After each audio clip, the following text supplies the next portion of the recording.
Hello, my name is Stefan Meza, and today we'll be discussing 5 common forms of phishing attacks.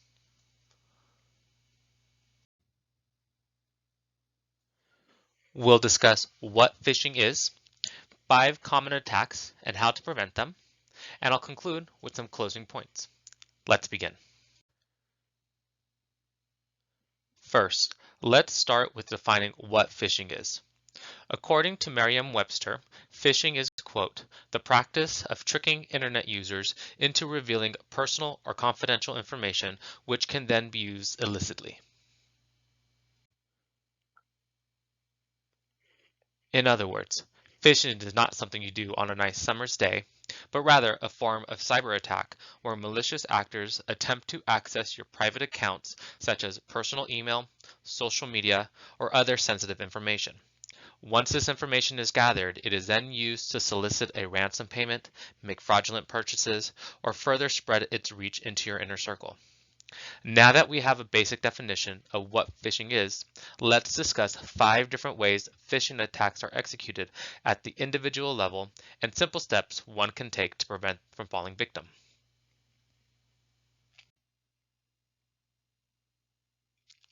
Our first attack of the day starts off with malicious emails. These campaigns often come disguised as reputable sources or institutions such as banking firm, work colleagues, or government agencies, to name a few. These forms of attack usually prompt the victims to click on a provided link or to download an attached file. If a catch is successful, then a secret software is typically installed on your computer and begins tracking and reporting all of your keystrokes. Luckily, these types of attacks are easy to prevent. First, do not click or download anything you are not expecting. Next, check the email domain of the sender. Does the domain match the domain you've received in the past? Does the body of the email have multiple spelling errors? If you answered yes, don't click on anything. If you are in doubt, reach out to the person directly in question and confirm the authenticity of the email. Our next type of phishing attack comes from visiting malicious websites. These websites are often disguised to look and function as real websites, and trick their victims into providing information which can then be used to access their personal information. Depending on the intended website, this information could include banking and financial records, medical history, or your personal contact list. If you are like most people, your one universal login and password for multiple accounts magnifies the impact of this type of an attack. Fortunately, there are ways to prevent falling victim. The easiest and most effective way is to verify the website security. Websites starting with HTTPS are considered secure, where HTTP websites are not. That being said, not all unsecured websites are malicious, but if you plan on giving any payment information, it is best to ensure the website is secured and valid.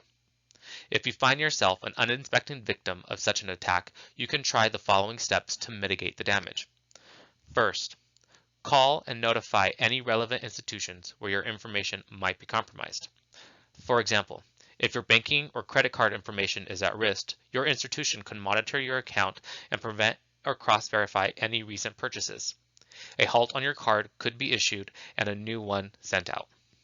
Another simple step one could take is to update your passwords. If your login information was part of a set attack, then updating your password as quickly as possible could prevent further damage. More on passwords towards the end. Stepping away from the desktop computer for a moment, the next 2 examples are specific to the computer we all carry around in our pockets. Of course, I am referring to our smartphones. Third on our list, we have call phishing. Predating even the internet, phone scams have been in use since phones were connected. Oftentimes, the attacker will present themselves as representatives of financial institutions such as banks or credit card companies, or representatives of government agencies such as Social Security or the DMV.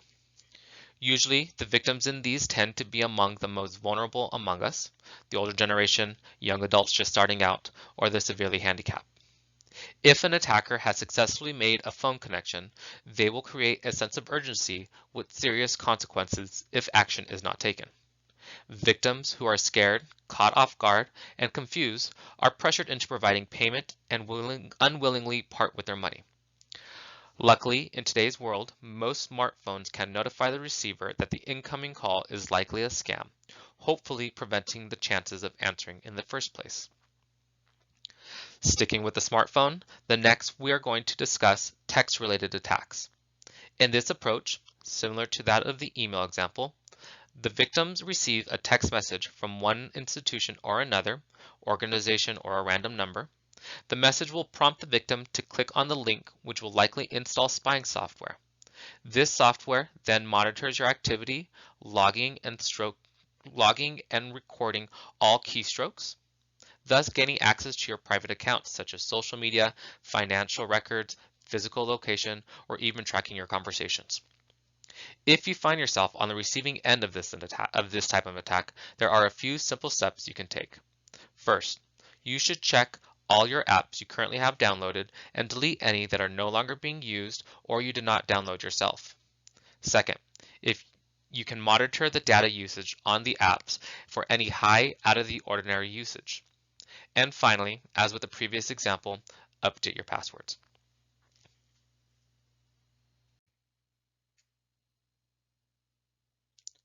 The final phishing attack we are going to cover today is social media. Like with our previous examples, this form of attack also centers around impersonations. However, unlike with the phone and email scams, these attacks tend to be a little closer to home.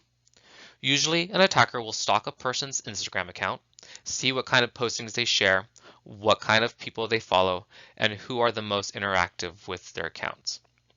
The attacker will then set up a fake account using stolen photos and captions. Either the attacker will go right away and add and interact with the original person's group of followers, or they will create their own online persona, using your stolen photos of course, and start interacting with other people. Once a layer of trust is established, then the attacker can go on the offensive, either getting people to share personal information, make monetary payments, or slander the original person's online reputation.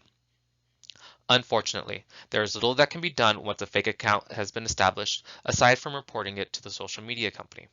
However, being mindful on the information you post and the people you interact with on social media will go a long way in the long run. That being said, I like to conclude this presentation by mentioning just a few simple steps you could take and adopt as part of your online routine.